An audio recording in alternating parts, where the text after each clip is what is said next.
Can you win at YouTube without having any idea what you're doing? Chances are no, but there's still a chance. I mean, anything's possible, right? The world we live in, it's full of random chaos, and you don't know what's going to happen next. But, you know, if you go into a YouTube channel without a plan, you're certainly not going to get any subscribers. Or will you? So far, I've gone onto this channel with no plan, and I am now at 555 subscribers. Do I have a plan now? No, I do not. I do not have a plan. I had never had a plan. I still have no idea what in the world I am doing. Recording my voice and then putting some gaming visuals on top of it and seeing where that goes. So far, that's worked out surprisingly well, considering I had no plan. Other than I like gaming visuals and talking and a thumbnail consistency. That's about it. That's the only consistent plan I have. Thumbnail consistency, gaming visuals, and just talking. This is essentially a podcast, but I'm just interviewing myself. That'll catch on. But apparently, yeah, it has. So far, there's been over 500 people that have subbed, so thank you. And, you know, I still don't plan to have a plan either, and so far this has worked. Actually, that's not totally true. I do have a plan. My only plan is to keep making videos. That's the plan. That's the entire plan. Keep making videos. It doesn't matter, like, what the videos are. Just keep making them. And so far that works. Seriously, the strategy works. That's the whole channel YouTube strategy right there. Keep making videos. And if it wasn't for that strategy, I wouldn't have the viewers I have now. Now, this video I'm recording today because I actually don't have an idea for a video. I have that problem consistently. Sometimes I have ideas for videos. I'll be driving in my car, I'll be in the shower, wherever. I'll just be walking and going about life at the gym or something, and some idea will strike me, and I'm like, I gotta make a video about that. That'd be such a great video. I'll write the idea down, and then when I get home, I'll go record it and make it happen. But most of the time, I don't have a video. I actually struggle with ideation, and the problem isn't so much that, like, there's a lack of ideas. The problem is there's a lack of interest in pursuing an idea. It's like I have this giant list of ideas, right? Like I have this page where I put all of my ideas in. It's just like this random, you know, chaotic mess of video ideas. And I can scroll through them and look at them, and any time just pick one out and be like, out of a hat, and like, okay, let's run with that. But in general, there's just so many topics that I just don't care enough to talk about. And the only thing I really want to talk about is just whatever comes to the top of my mind in the moment that I decide to talk about it, like right now. One of my favorite things to do on this channel is just hit record without anything in mind, maybe a starting frame or a sentence, and that's it. And so far, like, a lot of those videos that I do where I do that don't perform really well, and that's okay because they don't have a clear, like, distinctive beginning and or, you know, subsections in between that make a whole lot of sense. Someone may have landed on the video because they wanted topic A, and instead I delivered them with topic B. And that's just the reality of what happens when you make a video like this. But at the same time, it's real and it's raw and it's fun. And so I don't mind that. And even still, there's some people who do watch these. So that part is kind of fun. I have been actually labeling these videos in like a negative way, like such as this is an intentionally bad video, or talking in circles, or this is garbage, and they still get views. I mean, people still watch them. And I feel like the more I do them, the less I feel like they're garbage, because there is usually some sort of insight or something that people end up taking away somewhere in the video. It just takes me a while to get there. If I do get there, wherever I'm getting to, it's like going on a walk. I've talked about this in the previous video I did. It's like going on a walk. You go on a walk, you don't know where you're going, you find out where you end up, and that's where the value comes from. If there's value, like whether that's entertainment or like information or, you know, some sort of life experience I can impart onto you as the viewer, whatever that is. And I like that. It's fun. But yeah, like, it's weird to say to somebody, you should start a YouTube channel even if you don't have a plan and just make videos. because they're going to be like, well, how would I even get any subscribers? It's not going to make any sense. You're just going to be all over the place. It's like, yes, that's the point. You're going to be all over the place. And it's kind of fun because through that process, maybe you actually find something that you really want to hone in and drill down on. But at the very least, you have a personality channel because you're making videos about the things you care about. You're making videos that are interesting to you, about topics that interest you. And in the day and age that we live in, with all this artificial intelligence and social media and the internet, everything demanding so much of our attention, it feels like what actually matters is what you care about. And perhaps you could say that was always the case since the dawn of civilization. What mattered was what you paid attention to or what you cared about. In other words, whatever you give attention to grows. And it's interesting that when you follow a pursuit of yours, whether that's a topic of interest or a hobby or a career path, the more you work on that thing, the more it just inevitably grows. Whether that's inside your head based upon just how much you're thinking about it in general, or the actual physical relevance of that thing in the world. Your ability to care about something has this growth effect on whatever it is you're caring about. Say, for example, you have some houseplants and you decide to water them. Every time you water them, you help them grow. If you put them in the right conditions for light, so they get sunlight and they get enough water, your ability to care about your houseplants allows them to grow. And that same analogy can be applied to pretty much anything else in your life. Whether you like drawing, if you care about drawing, the more you do it, the more you'll get better at it. The more you make videos, the better you'll get at making videos. Even though you know, it may be a slower process than a fast one. It depends on how much attention you're paying to certain metrics for growth. I had this discussion yesterday with a friend about martial arts, and I asked the question, if you decided, you took two people, you took one person who decided, they both start at the same time. Two people, they both start martial arts at the same time, the same martial art. For this case, we'll say karate. Now, one person is very studious. They spend a lot of time thinking about, how do I get better at this? How do I improve? How do I perfect this technique? How do I increase my ability to accelerate and grow faster inside of karate? And the other individual just passively attends classes, but they both sink the same amount of time into the sport. Does the one person accelerate their learning faster than the other? Most likely.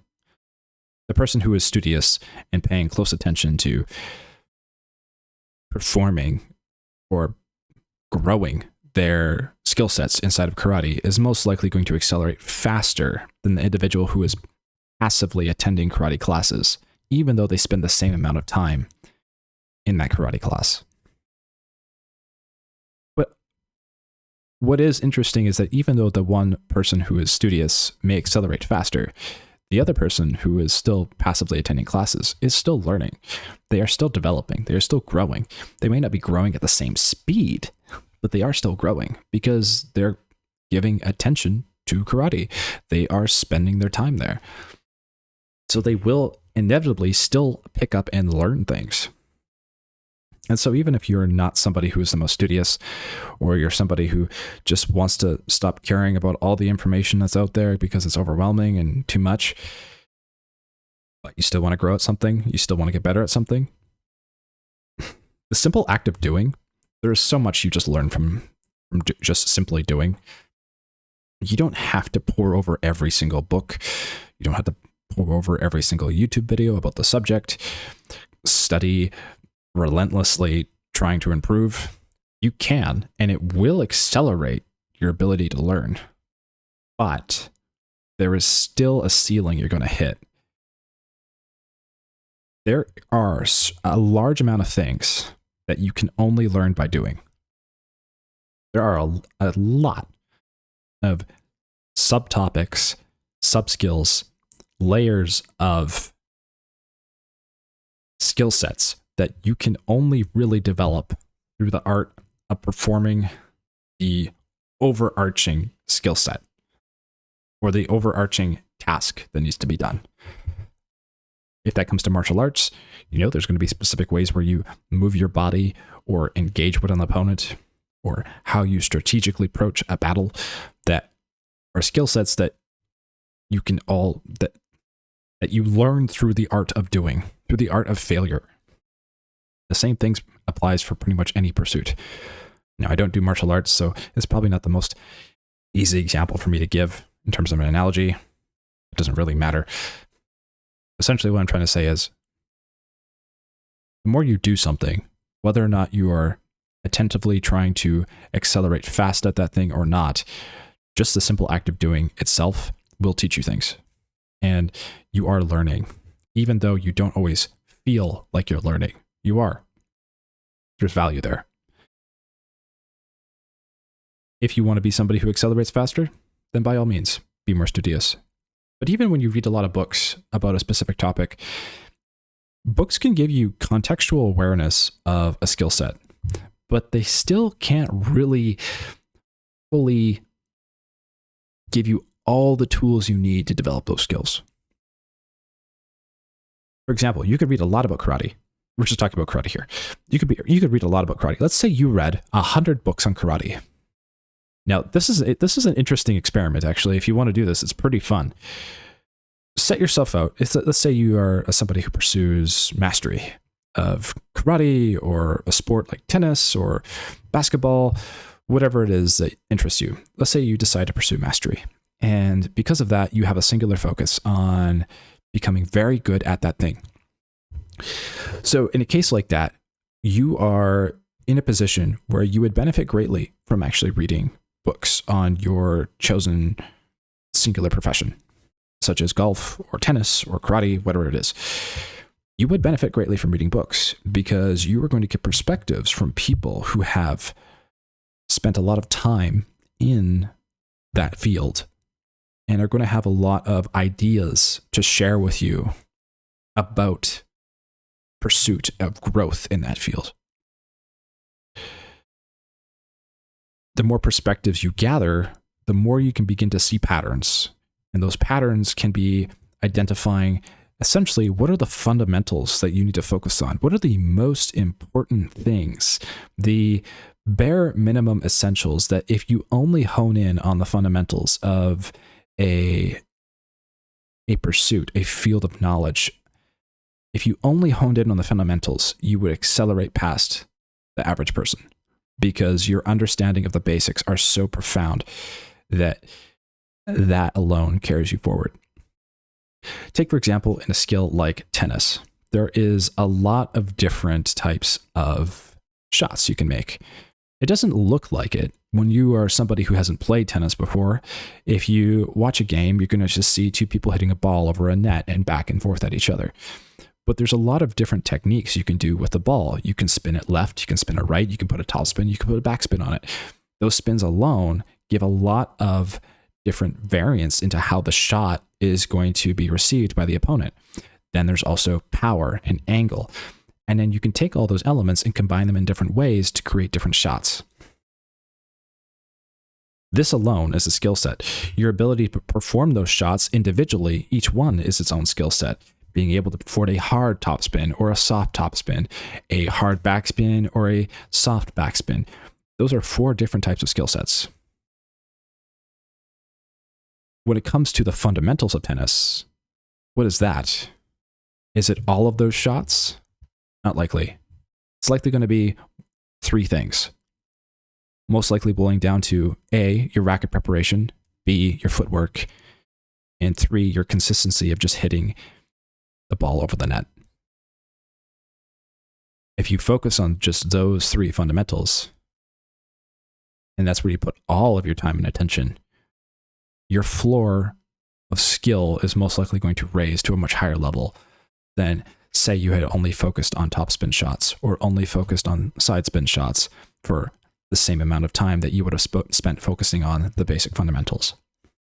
Now, to clarify, I'm not a tennis pro. I cannot say to you if those are actually the 3 fundamentals or not. It's likely maybe 3 other things, but I'm just using that as an example. Hopefully, I was able to impart the point I was trying to get at. Your focus on the fundamentals of whatever subject or field that you were trying to improve at is essentially what is going to propel you forward in terms of your success. So if we looked at YouTube, for example, if you want to get better at YouTube, what are the things that are going to what are the fundamentals of YouTube? I've never thought about this before, so we're doing a free thought experiment here, and maybe we'll get a little bit closer to the core element of what they are, and maybe we won't, but let's try. I would say one of them for sure is just the act of making a video. So there's a lot of different elements to YouTube. So there's recording footage, there is an audio, there's editing, there's publishing, and there's branding, and God, there's a lot of different skills. God, I'm trying to brainstorm on the spot, and this is just not going to work. There's a lot. But one thing I've come back to so far is that the one thing that is going to determine whether or not you get better at making videos is how many videos you've made. And it's a bit of a catch-22 because it's very easy to just make a bad video. And by that I mean you hit record, there's no substance, there's nothing on there, you upload it. It could be, for example, 3 seconds of no audio and no footage, so just a black screen, and you upload that video. That would be considered a bad video. Why? Because who wants to watch 3 seconds of black footage and no audio? There's nothing there. It would just be, for a lot of people, deemed a waste of time. That video itself, in the context of YouTube analytics performance, is a bad video. A good video, on the other hand, would be defined under a video that gets a lot of views for a minimal amount of effort required to make. A good video could also be a video that did have a high amount of effort to make and still got a lot of views. However, there is a line where the input for making the video becomes too expensive for the return of the views. So you either end up in a space where you break even, which isn't really great either. You want some sort of profit that you get from the video. You want some sort of output or outcome that says, for the amount of effort I put into this, the reward is great enough that I have a profit from that. That is what we would probably consider a good video. Now, in other platforms, it might be under a different definition, but for YouTube, we'll use those two. So in order to get good at making good videos, you got to make a lot of videos. You got to spend a lot of time making videos, making more and more and more content to get to the point where you have a very solid understanding of what type of video you need to make in order that it becomes a good video, one that performs well. You have a good ROI on, or return on investment. The amount of effort you've sunk into making the video, the outcome is a reward that is actually quite profitable. That's your goal. And through the act of making more videos, it should, in theory, be able to give you enough information of what makes a good video. And hopefully through the art of making more videos, you naturally make more good videos. But that's no guarantee. Nothing in life is a guarantee. That was my whole idea about this channel from the start. The whole strategy is just, how much volume can I do? How much crazy amounts of volume can I do? And do I get better at this through the act of just doing more volume? So far, that question has still been pretty hard to answer, and I would almost lean towards no. I would lean towards no because from the start, I've known about a few things that have had a significant impact on the channel. Is quality being the major influencing factor. How good is a video? You can spend a lot of time on the script and editing. You can make a really, really nice video and no one watches it because it has low retention, because perhaps the script failed. Perhaps the hook was bad. Perhaps people were just not interested in what you had to say. Could have been the video was too long. Could have been it just didn't cater to the correct audience. There's so many variables simply outside the act of a good script and good editing that influence the performance of a video. From the time it was posted to the audience it was trying to cater to or failed to reach. Was there a visual mismatch? Did the people who are listening not like your audio? There's so many things that prevent what would seem to be a good video from taking off. And learning what those things are takes a lot of time, and it takes a lot of intuition that is developed through the art and practice of failure. And so I guess I could say, since I started, have I gotten better? Maybe. The channel's grown, but like, have my skills gotten better? I don't know. I wish I had a more clear picture of that. Maybe they have, and I'm just not admitting that, or I can't see it yet. But it's hard to really put a definitive finger on it, if it has worked or not.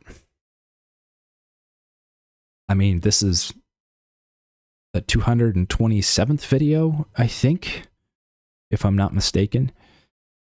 And man, like, have I ever made a lot?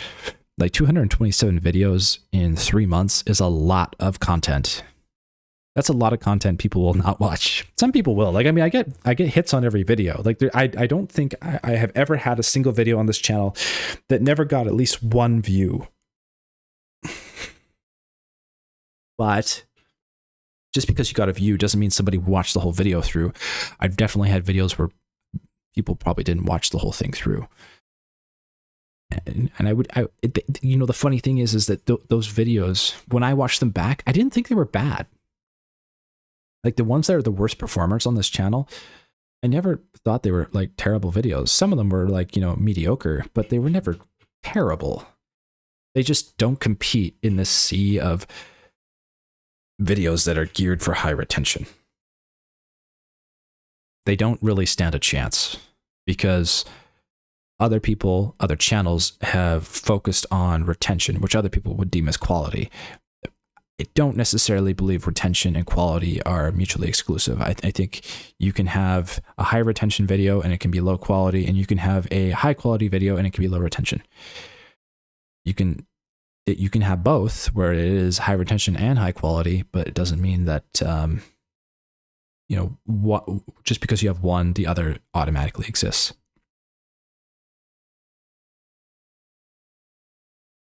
There's a lot of challenges to YouTube outside of simply the things that are easily observable. A lot of it comes from the biggest challenge is just continuing to create, continuing to move forward, especially through failure. And I've talked about that a lot. Just, increasing your pain tolerance.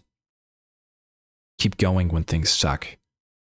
Don't stop. Don't stop creating just because your creation is bad or is not doing good. Just keep going, because even though this video sucks in some ways because it's long, it's got multiple topics, I didn't start with a clear indication of what this video was going to be. I didn't spell it out for you from A to Z, and we're a little bit all over the place. The fact that I'm recording it, even though I don't have anything else to say and don't have any other ideas, and hopefully the fact that I publish it amidst all that, is helpful to me as a creator because it keeps the ball rolling. Fundamentally, like, if that is all you have in the well, if that is all you have that you can do in that day, in that moment, is to record a bad video, it would be better that he would put a bad video out that didn't perform well at all and never have put out anything at all. Because if that bad video kept you moving and kept you on the path and kept you walking down that path that you wanted to get to an eventual destination, it actually serves a far more useful, valuable aspect to your pursuit than you realize, because it's another step, and that step was required to get to the destination you want to get to. Every step is. Every step has equal importance, whether you stepped on a, rock that blessed you with a lot of views or a rock that blessed you with no views. You want to, this is such a bad analogy, but whatever, however you want to frame it, you still, both steps are required to still get to the destination. And so there's a lot of folks who you'll see, they only upload their best content. They only upload the best of the best. And there's nothing wrong with that either. You're probably going to accelerate faster. However, you also put a lot of pressure on yourself. You put so much pressure on yourself that you can't make mistakes because you don't want to see videos where you fail. You don't want your videos to fail. And so let's say you got accustomed to, getting thousands of hits on your videos, and you had a certain quality that you tried to maintain. And then for some reason, even though you didn't change the quality of the following video, it was still the same quality as all the other videos, you got 30 hits instead of 1,000. Suddenly there can be some sort of, confusion as, why is my channel suddenly not performing well? Did I do something wrong? You can start obsessing about your video quality and like what's happening and why did this happen? And it can also kind of set you in the space of, should I even keep going? Because like I lost all these views, and the self-doubt can actually be quite large, and it can prevent you from continuing to post videos on your channel. Whereas the person who is totally okay with just making some video that they know is not going to perform well, they know is not that valuable because it's not that focused or, not well polished, but they put it out anyway, that person's still going to keep going because they can just say, okay, this is a bad one, but I'll get another good one eventually, and I'll just keep going, and I'll arrive there eventually. It doesn't, not every video has to be perfect. And you maybe heard that saying before, perfection is the enemy of good. But perfection is also the enemy of good enough. Perfectionism can hold you back in so many ways. And one of the reasons why I started this channel and continue to do this channel is because perfectionism has held me back in my life so many times, trying to find, the perfect partner or the perfect video game or the perfect career path or the perfect hobby, whatever it is. I would be obsessed about getting the most maximum value out of everything in my life, to the point of overthinking about everything. And to the point of spending more time overthinking than actually doing. And so this channel is, in a way, is a exercise in the opposite of spending more time doing and less time thinking. I have intentionally gone in with the choice of not having a plan. The only plan being make as much content as possible. Now, I'm not a machine, I'm a human being, so there are days where I'm like, I am exhausted, I cannot make any more content today. I'm just like zonked. But my rule is I must have one video out per day. Whatever that video is, doesn't matter how good or bad that video is, as long as there's one video that comes out every day, I have made my quota and I can rest. And that's worked out pretty good because it's actually more sustainable than I thought. Because one video per day, I will allow myself to make a 1-minute video and upload that video and not put out anything else that day. I'm okay with that. I know it's a bad video. I know it's a minute long. I know there's not going to be that many people who would watch it. But regardless, it was a video that came out that day. And that was good enough. It was good enough to just keep going. And so that's partially why this channel doesn't grow that fast. That's the hugest reason why this channel doesn't grow that fast, is because I am making a lot of videos that are just not, they're just so imperfect. They are so intentionally imperfect because I do not have the time to spend making them perfect if I have a minimum requirement of getting out one video a day on top of all the other things I need to do in my own personal life and on top of all the emotional things that you have to deal with in your life each day.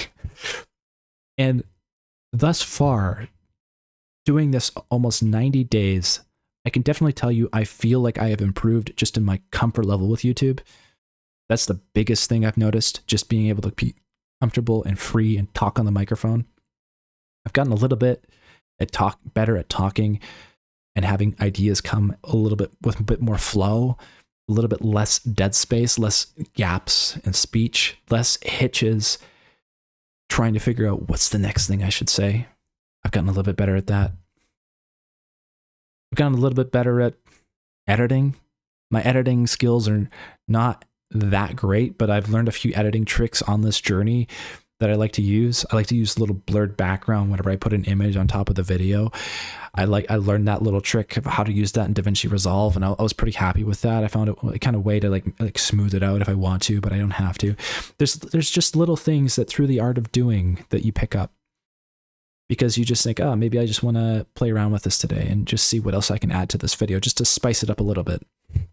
Not that it's going to make that much of a difference in its performance overall, but more so in your own skill set of just learning something new, which is fun. And then there's videos where I have spent more time trying to make them good and polished, and some of those videos did do well. My best performing video on this channel is a polished video. At the same time, it was also the video that probably took me the most time to make. And when I look back on it, I don't love that video on this channel because it's indicating that I do a specific type of content that I don't actually do that often. And so when someone arrives at your channel and they look at your most popular content, it's always the highlights, and it's never really a full encapsulated truth of what your channel is. I would say, like, if I want to subscribe to a new YouTube channel, I want to look at the three most recent videos of a person's YouTube channel, and that's going to give me a better picture of what kind of content they make in general or are currently making, and if I like that kind of style of content, instead of looking at their most popular. Their most popular is actually a bit of a skewed gap in terms of expectations of when you subscribe to a YouTube channel. I've noticed that for a lot of creators now. So now what I pay attention to is the most recent 3 pieces of content, and do I like them before subbing? And that's been useful. But man, where did we start? We started, I don't even remember where we started. We've talked about a lot of stuff so far. 33 minutes in, and my mouth is getting dry. I need to take a sip of water.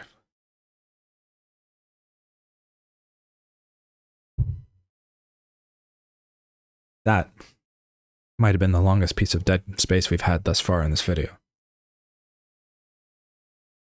Oh, dear God. How long can I go on talking? I think the longest video I've done is 45 minutes long. I think that's the longest I've gone on consistently talking. I would like to make it to an hour. I don't know if I can. I'd like to. That's a lot of talking, though. Dear God. I don't even know how many things I have to say. It's just one word after the next, hoping that something comes out that is somewhat useful to some degree, but no guarantee. I think I'm going to stop titling videos like this in a way that hurts them. I was doing that before because I wanted to make it clear that, like, most people aren't going to like this video. But at the same time, if no one clicks, no one watches. And that doesn't mean that I want to do clickbait.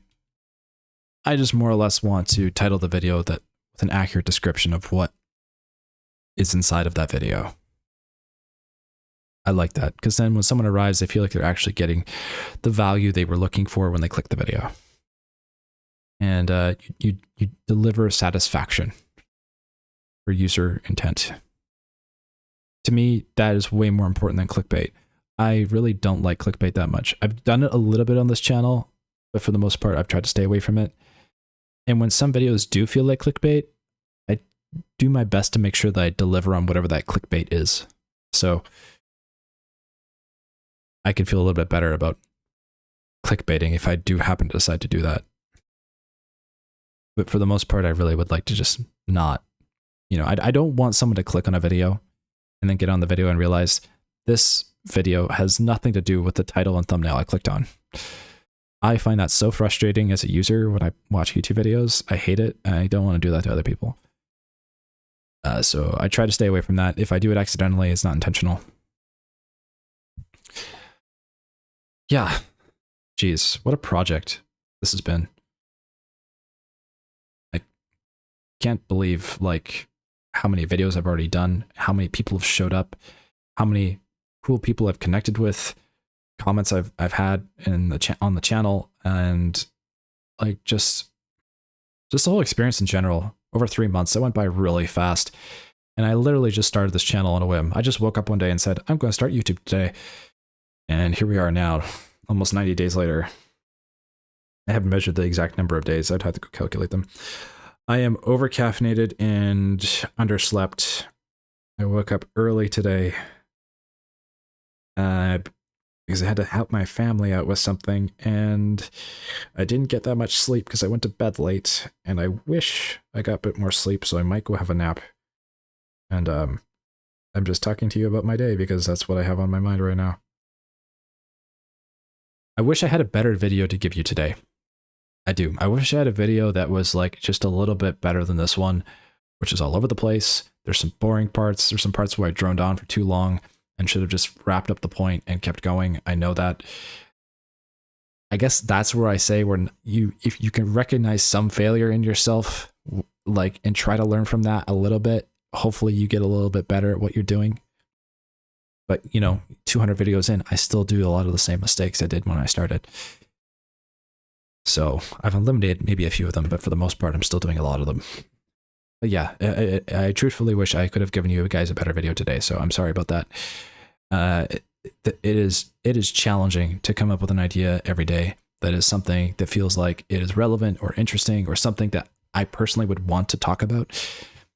It's just not always there. And so this is the video that is just the next step to getting where I want to go. And if you have watched this video, if you stuck around, I hope you got something out of it. And if you didn't, I hope you find something in one of my other videos. And if not, and if this is your parting with the channel, then farewell. I wish you the best. Thank you for stopping by regardless. I think that is all I have to say about that. Thank you for tuning in. Zen out.